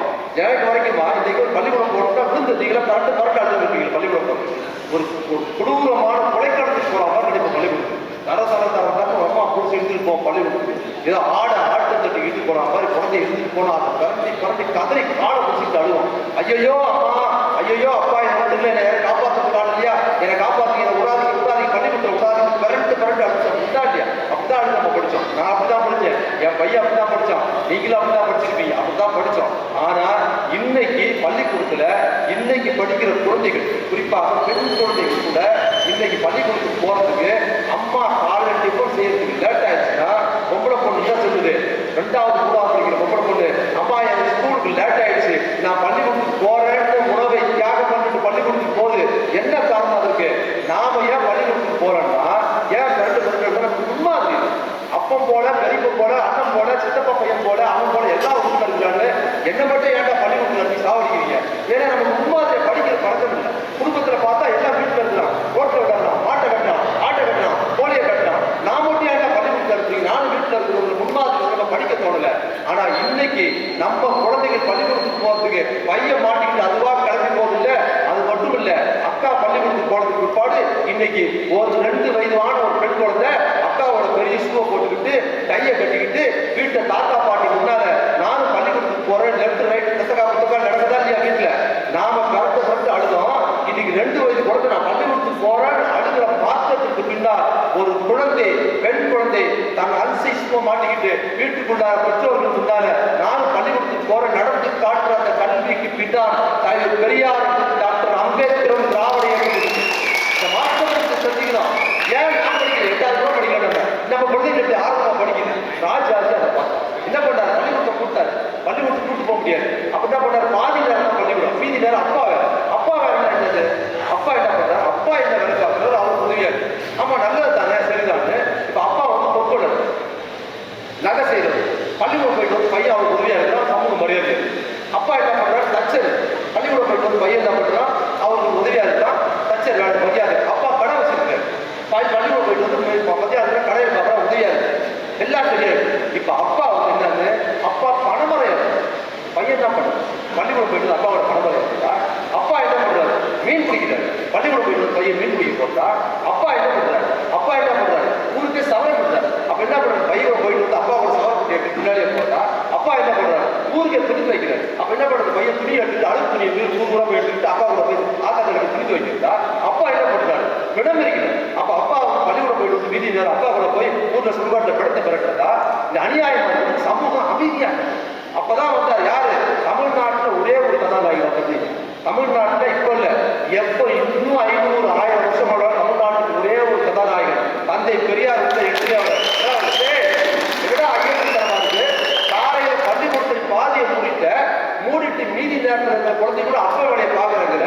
ஏடா அப்பா வேலையை பார்க்கறதுக்கான நிமிஷம் நான் உயிரையே வச்சு ஒரு அப்ப எழுதிருக்கிற வேலை பார்த்துக்கிட்டு இருக்கிறேன். இனி என் பையன் அந்த வேலையை பார்க்க கூடாதாட்டா பள்ளிக்கூடத்துக்கு அனுப்புறான். சவரம் பார்க்குற வேலையை பார்க்கிறவங்க என் பையன் இனி மீதி சவரம் பார்க்குற வேலையை வரக்கூடாதுன்னு தான் பள்ளிக்கூடம் அனுப்புறான். இந்த பக்கம் துணி துவைக்கிற பையன் இனி என் வேலைக்கு வரக்கூடாது அனுப்புறான். அந்த இடத்துல கூலி வேலை நான் தான் வந்து மண்ணை தூக்கி மண்வெட்டியை போட்டு கூலி வேலைக்கு படிக்கிறேன். இது என்னோட போட்டோம். நான் உயிரை வச்சாவது என் குழந்தைய படிக்க வைக்கிறேன். பள்ளிக்கூடம் அனுப்புறான். நீ திருப்பி கொண்டு அனுப்புறியா? இந்த கல்வி புதிய கல்வி இல்லடா, மாற்று கல்வி இல்லடா, இது குலக்கல்வி திட்டம். மகனை இதை நீ ஒழிக்கிறன்னா உன்னை ஒழிச்சு கட்டுறன்னு தமிழ்நாடு முழுக்க ஒரு மாபெரும் போராட்டத்தை அறிவிக்கு மிகப்பெரிய போராட்டம். ராஜாஜி ஆட்சிக்கு எதிராக பெரிய போராட்டத்தை நடத்தி சம்பிச்சிட்டார் ராஜாஜி. ஆள விட்டா போது என்ன பண்ணாரு? ஆட்சியை விட்டு போனாரு. போனதோட பெரியார் இருக்காரு. இந்த ஆள் போயிட்டாரு. காங்கிரஸ் தான் ஆட்சி இருக்குது. ராஜாஜி போயிட்டா காங்கிரஸ் தான் ஏதாவது ஒன்று கொண்டு வரும். அப்பதான் காங்கிரஸ் தான் கட்சி வேற கட்சிக்கிட்டு. அப்ப காங்கிரஸ் வேற ஒருத்தர் வந்து இதே மாதிரி திட்டத்தை போட்டாரு. என்ன பண்றது? பார்த்தாரு. வெளியில இருந்து பெரியார் என்ன பண்ணாரு? ராஜாஜி உருவாயிருக்கிறமா நம்ம பசங்களை புரிதோண்டு இருக்கிறார் கல்வியை, அதனால அப்புறப்படுத்திட்டோம். அப்ப யாரை கொண்டு வந்து சும்மா இருக்கக்கூடாதுன்னு சொல்லி காங்கிரஸ் கொண்டாரு. அப்படி கொண்டு பை மாதிரி ஊடுருவி காங்கிரஸ்குள்ள ஒவ்வொருத்தரையா பார்த்தாரு. இவன் பள்ளிக்கூடத்துல இவன் காலேஜ் போடுவான், இவன் யாரு? இவன் அதுக்கு மேல பள்ளிக்கூடத்தை போடுவான், இவன் மொத்தத்தையும் சாப்பிடுவான் படுத்தது பார்த்துட்டு அப்படியே வந்து ஒரு வருஷம் நிற்கிறார். யாருன்னு பார்த்தா அவர் கருப்பா இருக்கிறாரு. பார்த்த கருப்பா அசலான தமிழா, பச்சை தமிழா. இவர் தான் சரியா இருப்பார்னு சொல்லி தலைவர் காமராஜரை முதலமைச்சர் ஆகிறதுன்னு சொல்லி காமராஜர் வேற யாருன்னா போயிடுவாங்க அப்படின்னு சொல்லிட்டு காமராஜரை போய் கூப்பிடுறாரு. நீங்க வாங்க அப்படின்னு சொல்றான். ஐயோ ஐயா, என்னைய முதலமைச்சர் பதவியெல்லாம் விட்டுருந்தாரு. எப்பா உனக்காக இல்லப்பா, உன் கட்சிக்காரன் இருந்தாலும் என் குழந்தைகள் வாழ்க்கையை சீரழிச்சிருவான், சமூகமே திருப்பி பழைய மாதிரி இப்பதான் தலையெடுத்து வந்து ஒவ்வொன்னா திருப்பி சாதி வேலை பார்த்து விட்டுருவாங்க, ஊர் வேலை பார்த்து விட்டுருவாங்க, இந்த சமூகம் உருத்தாம போயிடும். நீ வாப்பா நான் பார்த்துக்கிற குறிச்சி தரதாரன்னு வச்சுட்டு வந்து என்ன பண்றாரு? அப்படி எம்பி ஆகுது. நாடாளுமன்ற நாகர்கோவில் கன்னியாகுமரி தொகுதி கன்னியாகுமரி தொகுதி எம்பி ஆகுது. நீ வாப்பா, நீ தான்ப்பா முதலமைச்சர் அன்னைக்கு நிப்பாட்டி வச்சு காங்கிரஸ் அவர் ஆதரவாளர் உருவாக்கி முதலமைச்சர் ஆகி. ஆனா அவர் எம்எல்ஏ ஆகணும். எம்எல்ஏ ஆனாதான் முதலமைச்சர் கண்டிப்பாக பண்ண முடியும். அப்போ எம்பி பதவியை ராஜினாமா பண்ணிட்டார். இப்ப எம்எல்ஏ ஆகணும். அப்ப இடைத்தேர்தல் வந்து முடியாது. அப்ப முடியாத இடைத்தேர்தல் அவர் ஜெயிச்சாதான் என்ன பண்ண முடியும்? காமராஜர் முதலமைச்சர் தொடர முடியும். அதுல தோற்றுட்டாருன்னா மீண்டும் ராஜாஜி உட்கார்ந்து என்ன பண்ணுவாரு? பின்னாடி விட்டுருவாரு, சவரம் பண்ண விட்டுருவார் பசங்களை. என்ன பண்ணாரு? தன்னையா முடியாதுக்கு ஓடுறாரு. ஓடி போய் என்ன பண்றாரு? எப்பா காமராஜர் நல்ல கம்யூனிஸ்ட் கட்சி நீங்க வாபஸ் வாங்கி ஏப்பா நீ வாபஸ் வாங்கி கேட்டேன் ஒவ்வொருத்தரவே கேட்கிறேன் யார் பெரியார் தீவிரமா பிரச்சாரம் பண்ணாரு அன்னைக்கு அண்ணா பெரியார் வீட்டுக்கு கொஞ்சம் போய் திமுக வரும் திமுக தனி கட்சி வச்சிருக்கிறாரு காங்கிரஸ் திமுக பயங்கர தப்பு போகுது ஆனா என்ன பண்ணா தெரியுமா அண்ணா நல்லா தெரிஞ்சீங்க அண்ணா என்ன பண்ணாரு என் கட்சி அரசியல் அவங்க தான் உள்ள வந்துருக்காங்க இடைத்தேர்தலில் காங்கிரஸ்க்கு இருந்தால் அவங்க பிரச்சாரம் பண்ணி ஆகணும் என்ன பண்ணா தெரியுமா பெரியார் ராஜாஜி ஆட்சியை தவிர்த்து என்ன பண்ணாரு மக்களை பறிக்க வைக்கணும் தாழ்த்தப்பட்ட பிற்படுத்தப்பட்ட சிறுபான்மை குழந்தைகளுக்காக தான் பெரியார் செஞ்சிருக்கிறாரு காமராஜர் ஜெயிச்சிருந்தாருன்னா சிறப்பாக இருந்து அண்ணா புரிந்து கொண்டார் என் கட்சி ஜெயிக்கிறது என் கட்சி தேர்தல் பங்கெடுக்கிறது முக்கியம் இல்லை இந்த தமிழ் மக்களுக்கு நன்மை வந்தால் காமராஜர் ஜெயிச்சதான் வர முடியும் நான் திமுக வந்து காங்கிரசுக்கு எதிராக இருந்தால் சொல்லுகிறேன் திமுக தொண்டர்களே திமுக காரர்களே இந்த குடியாத இடைத்தேர்தலில் நாம் எல்லோரும் காமராஜரை ஆதரித்து தீர வேண்டும் அண்ணா தீர்மானம் அன்னைக்கு தீர்மானம் போட்டு இன்னைக்கு சொல்றாங்க காமராஜர் சிறப்பான கொடுத்தாரு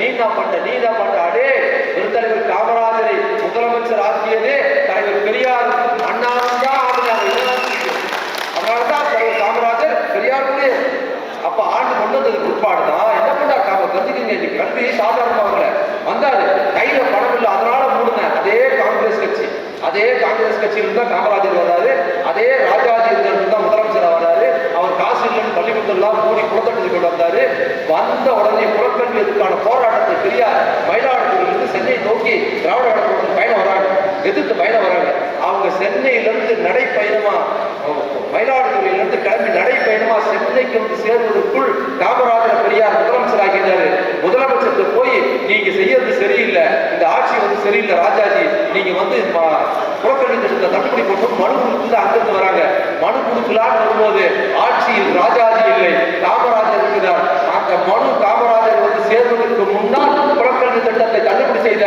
மகத்தார தலைவர் காமராஜர் பள்ளிக்கூடம் ஒவ்வொரு பொம்பளைக்கு வராரு பள்ளிக்கூடத்து கையில காசு இல்லை ராஜாஜி முடிந்தார்ல அப்போ லேண்ட் இடந்து அவர் என்ன பண்றாரு முதலமைச்சரே இறங்கிறது பெரியார் முதலமைச்சர் என்ன பண்ணா தெரியாது முதலமைச்சர் காமராஜர் ஆலோசகர் அவங்க ஆலோசகர் போட்டார் NDS அப்படின்னு சுந்தரவடிகள் கல்வி அதிகாரி அவரை காமராஜர் துணையா போட்டு ஒவ்வொரு ஊருமா பயணம் போய் எந்த ஊர்ல போறாரு ஊர்ல பெரிய பொம்புடியில் ஒரு பெரிய மனுஷன் இருக்கிறாரு இந்த மாதிரி சேலத்துல இருக்காரு ஆத்தூர்ல இருக்காரு இந்த பக்கம் தர்மபுரியில் ஒரு பெரிய பணக்காரர் இருக்காரு அவர் நிறைய லேண்ட் இருக்குன்னா காமராஜரே போய் ஐயா ஊர்ல பள்ளிக்கூடம் கட்டுறாரு உங்களுக்கு நிறைய லேண்ட் இருக்குல்ல அந்த லேண்டை கொடுக்கல முதலமைச்சர் கேட்க அவ்வளவு பெரிய பண்ணையாரு ஐயோ முதலமைச்சரே வந்து கேட்கிறாரு லேண்டை கொடுத்து அதற்கு பிற்பாடு பல அரசு பள்ளிகளை காமராஜர் திறந்துதான் நாம் இந்த நிலைக்கு வந்திருக்கிறோம்னா அன்னைக்கு தந்தை பெரியார் எல்லாரும் கூட அமைதியா இருந்தாருன்னா யாரு இப்பவே 8 பேர் தான் படிச்சிருக்கீங்க இங்க அப்போ 1952 எப்படி அப்பதான் கொஞ்சம் போல கொஞ்சம் படிக்க வந்திருந்தாங்க அன்னைக்கு பெரியார் அதை தடுக்காமல் விட்டிருந்தால் இன்னைக்கு ஒரு புத்தகம் கூட படிச்சிருக்க முடியாது எல்லோரும் ஜாதி வேலை இழிவான வேலையில தான் ஈடுபடுத்தப்பட்டிருப்போம் அதை தடுத்து நம்மளை இன்னைக்கு தகுதி உயர்த்தி வந்து என்னை மேடையில பேச வச்சிருக்கிறாரு இங்க வந்து நீங்க கேட்குறீங்க இன்னைக்கு எதையும் டிமாண்ட் பண்ணி பேசுற அளவுக்கு பெண்கள் இந்த அளவுக்கு வந்திருக்கிறாங்க அதோட நீட்சியாக கலைஞர் ஆட்சி வந்ததுக்கு பிற்பாடு ஏராளமான பள்ளிக்கூடம் 1-2 பள்ளிக்கூடம் இல்ல ஏராளமான பள்ளிக்கூடம் மட்டும் இல்ல கலைஞர் காமராஜர் அடுத்த பள்ளிக்கூடத்தை திறந்துட்டார் ஹைஸ்கூல் தான் திறந்துட்டார் கலைஞர் என்ன பண்ணாரு குறிச்சு வச்சுக்கோங்க பெரியாரோட ஆலோசனை கேட்டு கலைஞர் என்ன பண்ணாரு 1 கிலோமீட்டருக்கு ஒரு பள்ளிக்கூடம் ஆரம்ப பள்ளிக்கூடம் 1 கிலோமீட்டருக்கு ஒரு ஆரம்ப பள்ளிக்கூடம் 5 கிலோமீட்டருக்கு ஒரு நடுநிலை பள்ளி 8 கிலோமீட்டருக்கு ஒரு ஹையர் செகண்டரி பள்ளிக்கூடம் வந்து கலைஞர் சரசரன் பள்ளிக்கூடம் இப்போ ஒரு ஊர்ல கிராமத்திலே படிச்சிடலாம் 5வது வரைக்கும் ஒரு கிராமத்தில் படிச்சிடலாம் அந்த கிராமத்தில் படிச்சிடலாம் அந்த கிராமத்துக்கு கலைஞர் தான் இருந்தார் படிச்சு முடிச்சுட்டு ஹைஸ்கூல் போகணும்ல ஹைஸ்கூல் போறதுக்கு நகரத்துல இருந்து 5 கிலோமீட்டர் 10 கிலோமீட்டர் ஹைஸ்கூல் படிக்க முடியும் 8வது போய் படிக்கிறான் 6வது போடுறான் எப்படி போகலாம் அப்பா அம்மா கூலி வேலைக்கு போடுறான் சைக்கிள் கிடையாது போக்குவரத்து கிடையாது பஸ் இருந்தாலும் ஆஸ்பத்திரி போறது வசதி கிடையாது அப்ப என்ன பண்றாரு கலைஞர் கல்வி இலவசம் பார்க்கல மாற்றி என்ன பண்ணாரு அவர் ஆட்சியில் தான் கிராமப்புறங்களில் சாலை இந்தியாவிலே முதலில் போட்டவர்களை கிராமப்புறம் போட பஸ் போடுறாரு போட்டுட்டு பஸ் விடுறாரு ஒவ்வொரு கிராமத்துக்கு விட்டுட்டு என்ன பண்றாரு பள்ளிக்கூடம் போற மாணவர்களுக்கு இலவச பஸ் பாஸ் அறிந்தார் கலைஞர் இருக்கிற பல பேர் கிராமத்துல இருந்து ஏதாவது ஒரு பிரசத்துக்கு போட்டுக்கிட்டு ஒரு பஸ்ல ஏறா பள்ளிக்கூடத்தில் கொண்டு போய் பொம்படியில கிராமத்துல இருந்தாலும் பொம்படியில வந்து ஹைஸ்கூல்ல படிச்சுட்டு திருப்பி ஏறி போறவங்க ஏராளமான பள்ளிக்கூடம் நிறுவனாரு ஏராளமான கல்லூரியில நிறுவனாரு அவ்வளவு சிறப்புகளை பண்ணி இன்னைக்கு வந்து கல்வி படித்தாலும் கட்டாயத்தை உருவாக்கியதற்கு காரணம் கலைஞர் இன்றைய ஆட்சி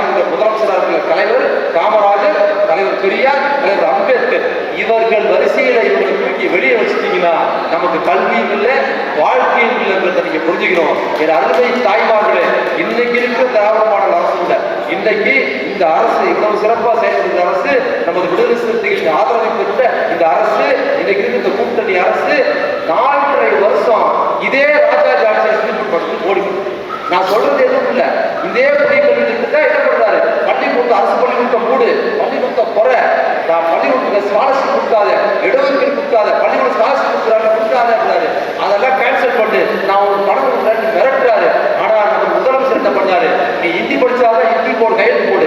ஹிந்தி படிச்சா என்ன பண்ண முடியுமா? ஹிந்தி படிச்சா வேலை கிடைக்குதுன்னா ஹிந்தி படிக்கலாம்ல. அப்போ பெரியாரும் கலைஞர் நம்ம தலைவர்கள்லாம் ஹிந்தி படிச்சா வேலை கிடைக்குன்னு அவங்களே படிக்க சொல்லியிருக்காங்க. ஏன்னா இங்கிலீஷ் படிச்சாதான் வேலை கிடைக்குதுன்னு சொன்னோம். நான் சொன்னதுல உத்தரப்பிரதேசக்காரன் இங்கதான் வரான் ஹிந்தி படிச்சுட்டு, நம்ம எங்க போறோம் ஹிந்தி படிச்சா? அப்போ நாம இவன் பேச்சை கேட்டு ஹிந்தி படிக்காம அன்றைக்கு கலைஞரோ பெரியாரு திராவிட இயக்கம்லாம் தமிழும் ஆங்கிலமும் படிச்சதுனாலதான் இன்னைக்கு இந்த பொம்புடியில ஒரு விவசாயி கூலியோட மகன் ஐடியில படிச்சு அமெரிக்காவில் போய் வேலை பார்க்கிறான் என்றால் அவன் தமிழும் ஆங்கிலமும் படிச்சதுனால படிச்சிருக்கான். அவன் வந்து ஹிந்தி படிச்சிருந்தா என்ன பண்ணிருக்கான்? அப்ப இவ்வளவு சிறப்புகளை செஞ்சிருக்கிறாங்க. இன்னைக்கு இருக்கிற இந்த 4 வருஷத்துல இந்த அரசு போராடி கொண்டிருக்குது. எவ்வளவு சொன்னாலும் இந்த திட்டத்தை ராஜாஜி அன்னைக்கு எங்களை க்ளோஸ் பண்ண பார்த்த அதே திட்டத்தை மோடிஜி நீங்க கொண்டாந்து எங்கிட்ட விடுறீங்க. நாங்க ராஜாஜியே பார்த்தோங்க. நீ பணம் கொடுத்தாலும் சரி, பணம் கொடுக்காட்டாலும் சரி, நான் என் மக்களுக்கு இந்த திட்டத்தை செய்ய மாட்டேன்னு சொல்லிட்டு அவர் என்ன பண்றாரு? தாலை மதியம் தாலை கொடுக்கிறாரு. 1ஆம் வகுப்பிலிருந்து உயர்கல்வி வரை பெண்களுக்கும் ஆண்களுக்கும் இலவச கல்வி கொடுத்திருக்கிறார்கள். மட்டுமல்ல, ஒவ்வொரு அரசு பள்ளியில் படித்து போகிற குழந்தைகளுக்கும் கல்லூரி போறவர்களுக்கு ஆணா இருந்தாலும் பெண்ணா இருந்தாலும் அவர்களுக்கு 1000 ரூபாய் மாசம் கொடுக்கிறார். பாத்தீங்களா? இந்த கல்வி எங்க இருந்து வருது? பெரியார் கிட்ட, அம்பேத்கர் கிட்ட இருந்து இந்த நீட்சி வருகிறது. அது கலைஞரை போல் காமராஜரை கொண்டாடுது, கலைஞரை போல் பெரியாரை கொண்டாடுது, கலைஞரை போல் அம்பேத்கர் கொண்டாட தமிழனை பார்க்கணும். தெரிஞ்சுங்க, தலைவர் அம்பேத்கருக்கு முதல் முறையாக நல்லா தெரிஞ்சுங்க, தமிழ்நாட்டில் அம்பேத்கர் பேரில் முதல் முறையாக காமராஜர்லாம் சிறப்பு பண்ணார். ஆனால் அம்பேத்கர் பேர் ஒன்றுக்கணும். அம்பேத்கர் பேர் தெருவு கூட யாரு பேர் வைக்கிறது? யாருமே வைக்கணும். கலைஞர் ஆட்சிக்கு வந்தார் 73ல. வந்த போது சென்னை வியாசாரபாடியில் முதலாக தமிழ்நாட்டில் அரசு கலைக்கல்லூரிக்கு டாக்டர் அம்பேத்கர் கலைக்கல்லூரியின் பேர் வைத்தவர் டாக்டர் கலைஞர். அவங்க அது மட்டும் இல்ல, அதே மாதிரி 1990ல ஒரு வேலை பார்த்தாரு. ஒவ்வொரு மாவட்டத்துக்கும் ஒரு தலைவர் பேர் வச்சார். ஒவ்வொரு ஊருக்கு தலைவர். அந்த ஊருக்கு ஈரோடு ஒரு தலைவர் பேரு, காஞ்சிபுரத்துக்கு அண்ணா பேரு, திண்டுக்கலுக்கு பெரியார் பேரு, வாவுசி பேரு, திருநெல்வேலிக்கு வாவுசி பேரு, ஒவ்வொரு தலைவர் பேர் வச்சுட்டார். எல்லாரும் முத்துராமலிங்கர், மதுரைக்கு முத்துராமலிங்கர் பேரு, எல்லா பேரும் வச்சுட்டாருல. தேசிய தலைவர் பேர் வைக்கணும். யார் பேர் வைக்கணும்? காந்தி பேர் தான் வைக்கணும். ஆனா கலைஞர் காந்தி பேர் வைக்கணும். அவரும் தேசிய தலைவர் யார் தெரியுமா? அவரு வடார்காடு மாவட்டத்திற்கு வடார்காடு அம்பேத்கர் மாவட்டம் என்று பேர் வைத்து வந்தார் கலைஞர். அவர்தான் வச்சார், அந்த பேரை வச்சார். அது மட்டுமல்ல, அவர் தான் என்ன பண்ணார் தெரியுங்களா? தலைவர் அம்பேத்கர் பிறந்த ஊர் இருக்குல்ல, மகாராஷ்டிரா மாநிலம் அவர் பிறந்த ஊர். அவர் பிறந்த ஊர்ல அந்த ஊர்ல இருக்க மராத்வாடா பல்கலைக்கழகத்துக்கு அங்கிருந்து காங்கிரஸ் எடுத்து டாக்டர் அம்பேத்கர் பல்கலைக்கழகம் பேர் வச்சிருக்க. அந்த ஊரே கொடுத்தாங்க. நீ எப்படி அம்பேத்கர் பேர் வைக்கலாம்? அந்த பால்காங்கரே ஒரு கட்சி நடத்துறாங்க, அம்பேத்கர் பேர் வச்சிருக்கோம். மண்ணின் மையத்தின் கோரிக்கையாக கட்சி நடத்துறாங்க. அம்பேத்கர் தான் அந்த மண்ணின் மையம். மராத்வாடா அப்படிங்கிறது அம்பேத்கரோட சாதி என்னன்னா மகர சமூகத்தை சேர்ந்தது. அந்த பேரோட இருக்கிற அவர் பேரை வச்சு ஊரே கொடுத்துட்டாரு. பேரை வைக்க முடியல. அப்ப தலைவர் கலைஞர் இருக்கிற ஆட்சி இதை விட அநியாயமா இருந்து அம்பேத்கர் மாபெரும் தலைவர் அந்த பிறந்த ஊர்லயே பேர் வைக்க கூடாதுங்கிறான். அடே அவ்வளவு திமுறாடா, அம்பேத்கர் பேர் அவருக்கு வைக்க முடியாதுன்னு சொல்லி முடிவு கொண்ட கலைஞர் பண்ணாரு. தமிழ்நாட்டு முதலமைச்சராக ஒரு வேலை இருந்தாரு. அவர் ஒரு சட்ட பல்கலைக்கழகத்தை உருவாக்குறாரு. அது வந்து பல்கலைக்கழக செட்டு பல்கலைக்கழகம் தான் சட்டத்துக்கு தனியாக ஒரு சட்ட பல்கலைக்கழகத்தை உருவாக்கி என்ன பண்ணாரு? அம்பேத்கர் பேரை நீங்க மகாராஷ்டிரத்தில் அவர் பிறந்த ஊர்ல வைக்கூடாதான்னு சொல்றீங்களா? இந்த வாய்க்கடா டாக்டர் அம்பேத்கர் சட்ட பல்கலைக்கழகம் என்று அதே ஆட்சியில் தமிழ்நாட்டில் இருந்தது ஆதரவு. இதுதான் பெரியார்கள், இதுதான் திராவிட அரசியல் என்பது. இப்போ பல விஷயங்கள இடஒதுக்கீடு சார்ந்து, கல்வி வேலை வாய்ப்பு சார்ந்து தலைவர் அம்பேத்கர் தலைவர் பெரியார் பாடுபட்டு இவ்வளவு தூரம் கொண்டு வந்து நிறுத்திருக்கிறாங்க. இதை திருப்பி பிடுங்குவதற்கான எல்லா வேலையும் என்ன பண்ணுது இந்த பாஜக அரசு செய்யுது. அந்த பாஜக அரசோட கூட்டணி வைத்துக் கொண்டும், மறைமுக கூட்டணி வைத்துக் கொண்டும் இந்த திராவிட மாடல் அரசு, கலைஞர் அரசு, காமராஜர் அரசு, பெரியாரின் அரசு, தலைவர் அம்பேத்கரின் அரசாக இன்னைக்கு செயல்படுத்தல. இன்னைக்கு அதோட நீட்சியாக இன்னைக்கு இருக்கிற முதலமைச்சர் தலைவர் பெரியார் எவ்வளவு சிறப்புகள் செய்திருக்கிறார் தெரிஞ்சதுனால தான் என்ன பண்ணாரு, பெரியாரோட பிறந்த நாளை என்ன பண்ணாரு, பெரியாருக்கு பிறந்த நாளை சுயமரியாதை நாளாக அறிவித்து பெரியார் பிறந்த நாளை கொண்டாட வச்சாரு. அது மட்டுமல்ல, அதே போல் தலைவர் அம்பேத்கர் பிறந்த நாளையும் என்ன பண்ணாரு, அரசு இல்ல சில பேர் அதிகாரிகள் பண்ணுவாங்க, அம்பேத்கர் ஒரு தலைவரா அவர் படத்தை வாங்கி மாட்டாதீங்க, இதெல்லாம் மாட்டக்கூடாதுன்னு சொல்லுவாங்க. என்ன பண்ணாரு, முதலமைச்சர் வந்தார், ஆட்சி வந்தார், ஸ்டாலின் முதலமைச்சர் வந்தார் என்ன பண்ணாரு, எந்த அலுவலரும் அம்பேத்கர் பிறந்த நாள் 14 அன்னைக்கு ஒவ்வொரு அரசு அலுவலகத்திலும் தலைவர் அம்பேத்கருக்கு வணக்கம் செலுத்திவிட்டு தான் நீ வேலையை ஆரம்பிக்கணும் உத்தரவு போட்டாரு. நீ படத்திலே மாட்ட சொல்ல அண்ணா நடக்குது. அப்ப இந்த அரசு எல்லா வகையிலும் பாத்தீங்கன்னா இது பெரியாரின் அரசு, டாக்டர் அம்பேத்கரின் அரசு, இது காமராஜரின் அரசு, இது கலைஞரின் அரசாக இருந்து பெண்களுக்கான முன்னேற்றம், குழந்தைகளுக்கான கல்வியில் பல திட்டங்களை போகுது. இது அருமை தாய்மார்களே, இந்த ஊர்ல எப்படி பிஜேபிக்காரர் எல்லாமே நீங்க தடுத்து வச்சிருக்கிறீங்களோ, பிஜேபிக்காரர் நேரடியாக வர மாட்டான், அவன் வேற பேர்ல வருவான், அவன் நாமக்கல்ங்கிற பேர்ல உள்ள வருவான், அவன் விஜய் இருக்கிறவன் அவன் பேர்ல வருவான், அதிமுக பின்புலத்துல இருப்பான், மறைமுகமா சுத்தி வளர்ச்சி அவதூறுகளை சொல்லி நம்ம மனசு பொய் செய்திகளை பரப்பி மீண்டும் என்ன பண்ணுவான், அந்த ராஜாஜி ஆட்சியெல்லாம் கொண்டு வந்து திரும்பி க்ளோஸ் பண்ண பார்ப்பான். என் அருமை தாய்மார்களே, இவ்வளவு நேரத்தில் இவ்வளவு சிறப்பாக நீங்க கேட்டிருக்கிற நீங்கள் இந்த பொம்முடி மண்ணில் எப்படி பாஜக கால் ஊன்றாமல் புரட்டி எடுத்திருக்கிறோ, அதுபோல் பாஜக எடுத்தியாகிற ஒருத்தரையும் உள்ளவிடாம இதே போல் இந்த இடத்துல பாஜகவுக்கு எதிராகவும் அதே சமயத்தில் அம்பேத்கர் தலைவர்களின்படி இந்த ஆட்சியை திருப்பி கொண்டு வருவதற்காகவும் உங்களோட வாக்கையும் உங்களோட நேரத்தை செலவழிக்கும் கேட்கிற வாய்ப்புக்கு நன்றி. வணக்கம்.